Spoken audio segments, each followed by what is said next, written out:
Donald Trump baru saja menandatangani perintah eksekutif untuk membentuk cadangan strategis Bitcoin dan stok aset digital untuk pemerintah AS. Namun, yang mengejutkan banyak orang adalah penyebutan XRP, Solana, dan Cardano dalam pernyataannya. Apakah ini tanda adopsi besar-besaran? Atau kita hanya terlalu berlebihan dalam menafsirkan? Mari kita bahas lebih dalam.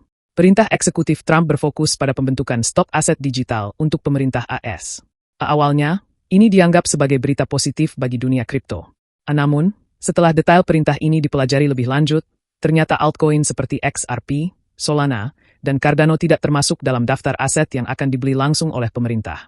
Jadi, mengapa Trump menyebut nama-nama altcoin ini? David Sachs, penasihat kripto dan AI Gedung Putih, memberikan penjelasan dalam wawancaranya dengan Bloomberg TNM.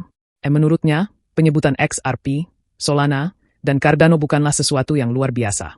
Trump hanya menyebut 5 mata uang kripto terbesar berdasarkan kapitalisasi pasar, bukan karena ada rencana khusus untuk memasukkan altcoin ini dalam cadangan pemerintah.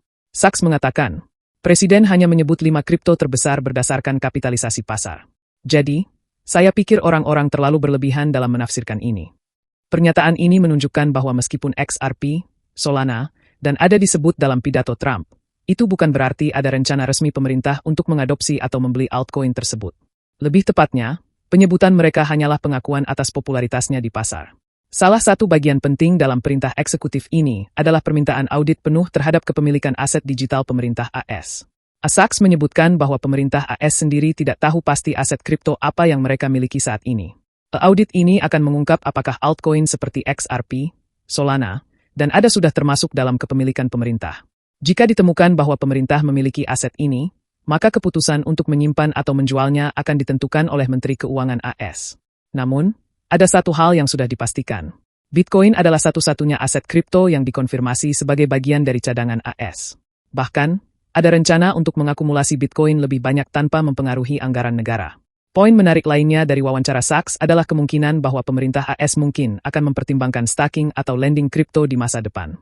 Ini bisa membuka peluang baru bagi aset digital, tetapi untuk saat ini, fokus utama masih pada pengelolaan Bitcoin sebagai aset strategis.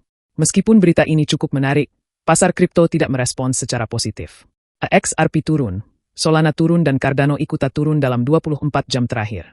Penurunan harga ini menunjukkan bahwa investor masih ragu-ragu, mungkin karena perintah eksekutif ini tidak memberikan kepastian tentang adopsi altcoin oleh pemerintah AS. Apa artinya bagi masa depan XRP, Solana, dan ADA? Penyebutan XRP, Solana, dan Cardano oleh Trump memang menarik, tetapi tidak berarti ada rencana resmi untuk mengadopsi atau membeli altcoin ini. Pemerintah AS sedang mengambil langkah dalam mengelola aset digital, tetapi Bitcoin tetap menjadi prioritas utama. Masa depan altcoin dalam cadangan strategis AS masih belum pasti, dan investor harus tetap berhati-hati dalam membaca sinyal dari pernyataan ini. Menurut Anda, apakah ini langkah awal menuju adopsi kripto yang lebih luas? Atau kita hanya terlalu berlebihan dalam menafsirkan pernyataan Trump? Bagikan pendapat Anda di kolom komentar.